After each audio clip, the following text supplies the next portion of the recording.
What up with it? What up with the Supreme Beast Boxing Talk, man? It's your boy Cadillac Red. You know what I'm talking about? Uh, yeah, man. We got some big fights coming up this weekend, man.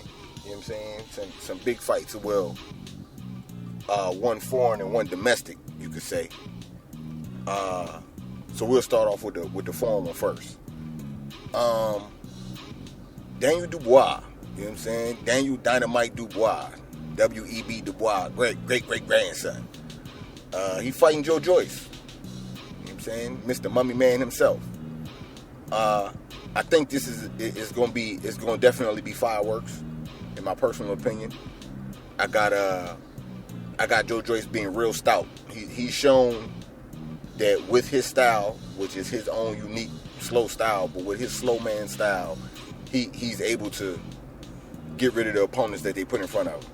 Now I'm gonna talk a little bit more about the UK boxing scene in a second, but we'll put a pin in that. But yeah, the opponents that they put in front of him, he seemed to be able to handle his business with him. So I can't say he is stout. He does have power, but he's extra slow.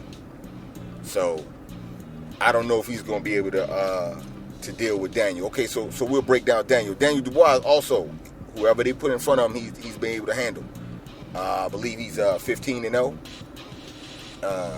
So yeah, he's definitely about his business. I can't say that. I don't debate if he's about his business or not. Young kid, you know what I'm saying? Young kid. He's definitely gonna be the future of UK boxing, as long as Frank Warren do what he got to do and groom him right. Taking this loss, if he does lose, it will be an upset. But I think taking a loss for him would be. He'll still be able to bounce back. But yeah, he has the speed. He has the power. He has the UK skills. So we'll see how that pans out. I have Daniel Dubois winning that fight. I definitely have him winning, no doubt. But I don't know if it's gonna come. It may come later. It may come later because Joe Joyce seems like he could take a punch. I don't know if he's been getting hit with light punchers, but he seems like he could take a punch. So we'll find out. We'll find out what Joe Joyce got and what Daniel Dubois got. I feel like this is a great fight for both of them to find out who's going to be the next guy in the quote-unquote future of UK boxing. Joe Joyce is a little bit older, but shit, if he win the fight, he's going to be the man. You know what I'm saying? So we'll find out how that works. If he loses,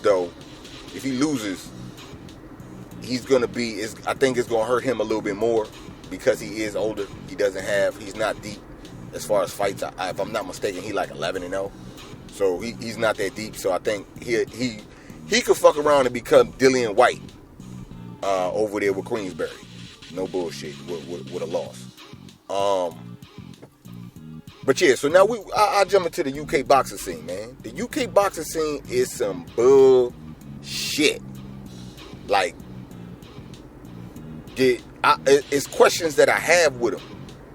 Like the sport of boxing is like the fourth, maybe third sport that's watched in the UK. So the hype jobs it's easy to hype a UK fighter up in the UK, and then they're fighting guys that's club level fighters. These are like C level at best fighters, and they'll hype them up like they're ready for the next, like they the next best thing. And I just don't see it, man. The proof don't be there.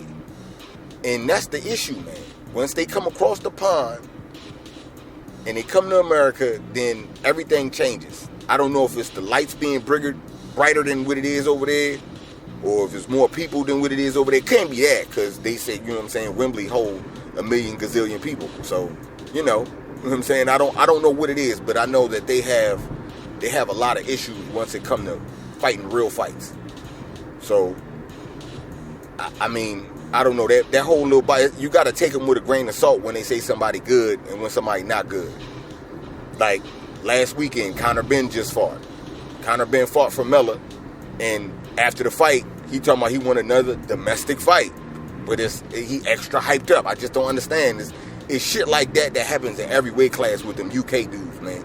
And that shit is, it's, I don't want to say it's bad for the sport, but it's just hilarious to me, man. It's just hilarious. because the excuses come fast for him and everything.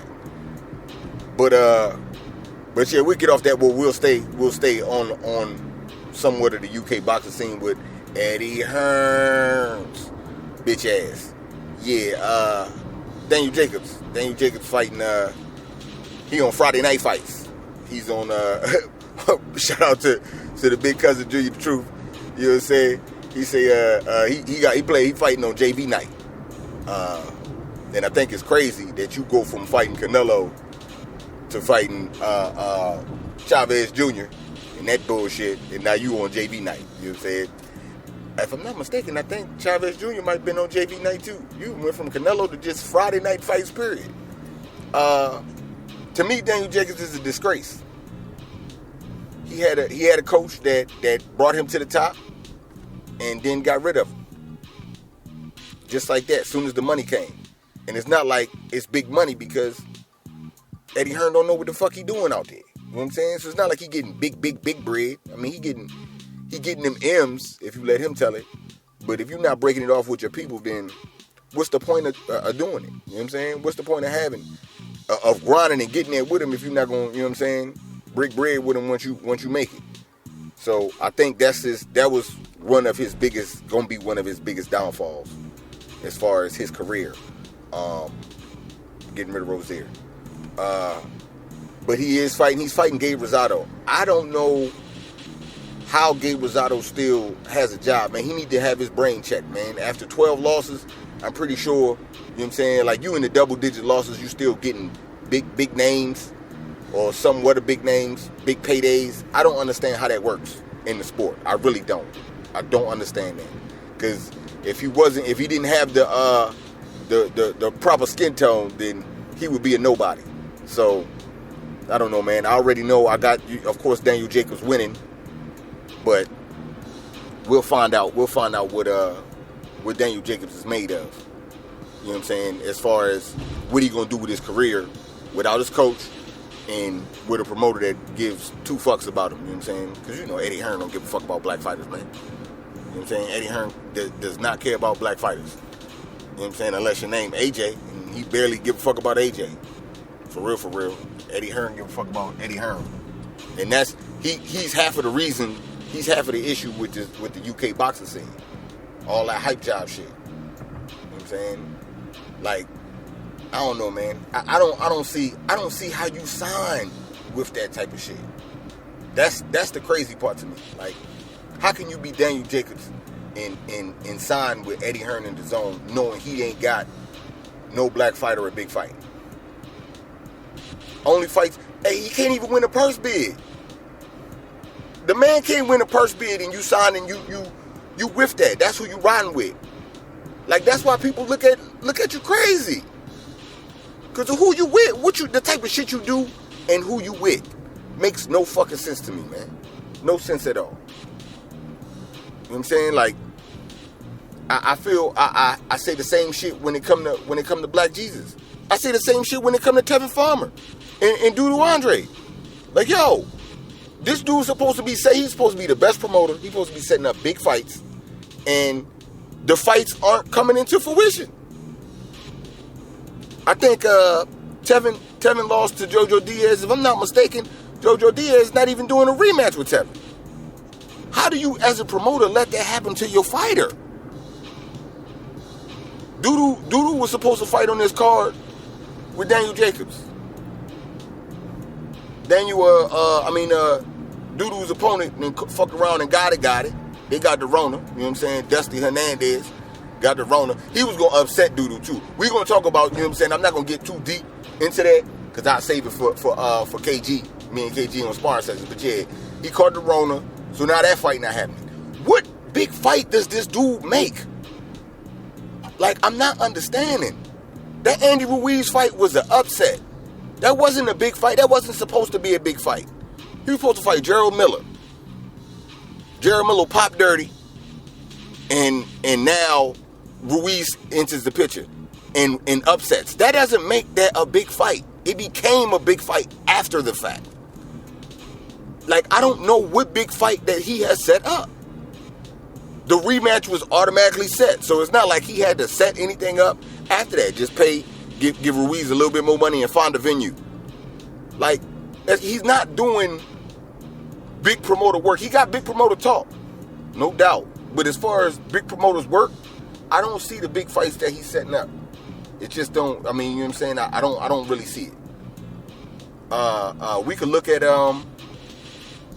like I said, Black Jesus. Black Jesus is another situation that has me pissed when it comes to all that. You got Luke Campbell on the same roster with you, but Luke not gonna fight Black Jesus and get his name up, get his resume up. You know what I'm saying? You gonna let Ryan Garcia get it. Like, that shit makes no fucking sense to me. Like, you can't. He was supposed to fight.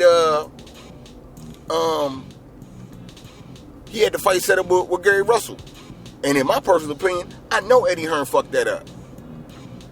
He slithered in and try to get more than what he. You know what I'm saying? He slithered in and tried to come through the back door, thinking that he was gonna swipe up Gary. Nah, that shit not gonna happen, man.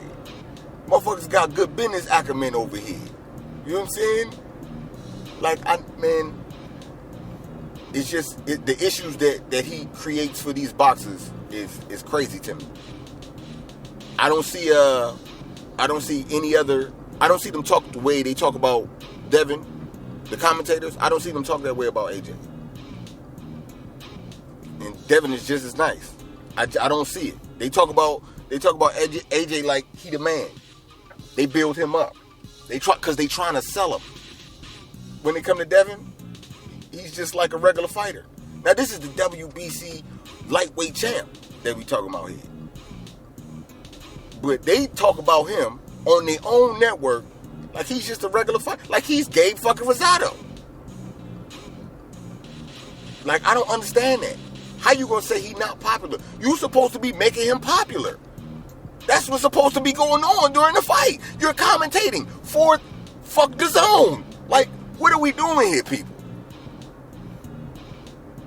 And that's the bullshit that had me looking sideways at the fighters and the promoters. Like, what are we trying to build some shit, or are we just looking around?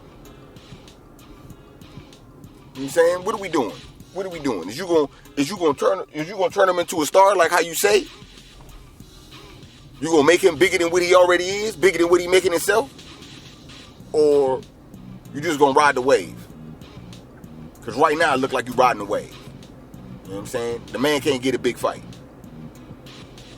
You're supposed to be last year promoter of the year, let everybody tell it. Why the man can't get a big fight? Truth be told, the only reason you promoter of the year is because you signed motherfuckers. You was signing motherfuckers left and right. And your face was everywhere. That's the only reason why, man. And the upset. Like I said before, the upset. That Andy Ruiz upset. That has a lot to do with it too. But I don't see the great promoter that they say. I just see a motherfucker that's all on camera talking about itself. You know what I'm saying? So if you a black fighter and you coming up trying to sign something, man, consider what you doing chasing the big bag. All money not good money, man. You know what I'm saying? It's like, oh yeah, they got them things over there for cheap. It's half price over there, it's half price over there. But there's some shit with that half price, man. You might wind up paying double out of everything else. You know what I'm saying? With everything else, trying to go get that cheaper shit. So you gotta definitely be aware of that, man. Definitely gotta be aware of that. Don't. Everything that glitter ain't gold, baby. You know what I'm talking about? Go with what's right. Because sometimes you'll chase the bag and fuck up your whole legacy. And that be the issue with a lot. If you old and you doing that shit, you know what I'm saying? Daniel Jacobs and some shit like that, he's gonna be 10 years from now, no one's gonna really know who the fuck Daniel Jacobs was, but hardcore boxing fans. Ain't nobody gonna know him like that, no. Because he chose to get the bag over legacy. So, and he up in age. So you know how shit like that go. But yeah, man, black fighters, definitely. I do not see any black fighter with brains signing with Eddie the Germ Hearn. No bullshit. You better off if you go on the UK route, you better all fucking with MTK Global or motherfucking Queensberry. Then you fucking with him. Because he had your ass out back. And you already see his daddy believe in the slave trade, you know what I'm saying? It used to be slave contracts and all that. So you already know the mentality that they sitting on. So you got to be aware of all these things when you fucking with the people you fucking with, man. For real. Because they had your ass out back. And then move on. And leave you by yourself to pick up the pieces. You know what I'm talking about? So, yeah, man. Stay away from Eddie the Germs. If you a man of color, stay away from Eddie the Germ. For real. But yeah, man, like I said, man, big fights. Well, it was supposed to be two big fights in a halfway upset. But like I said, we'll talk about that doo-doo shit a little bit later on sparring sessions. But yeah, big fight and a half, I guess. We'll see what Daniel Jacobs and Gabe Rosado do. Hopefully, it's not a debacle like the last fiasco when he fought Chavez Jr. and it was beer bottles and shit everywhere. So hopefully, it's not that. And you know what I'm saying? It turned out to be a halfway decent fight. I got Daniel Jacobs, of course, winning. Gabe Rosado gonna have 15 losses after this. He's gonna lose like 3 or 4 times in the fight, if you ask me. And then yeah, Daniel Dubois, man. Daniel Dubois, I got him lighting dynamite on Joe Joyce. Hopefully Joe Joyce puts up a valiant enough fight to where people want to see him again and they don't turn him into the Queensberry Dillian White. And yeah, man, just check him out this weekend. Fights this weekend. On that note, man, I'm up out of here, man. Supreme Beast Boxing Talk, man. It's your boy Cadillac Red. Salute to the entire LDBC, and I'm about this thing, man. 1.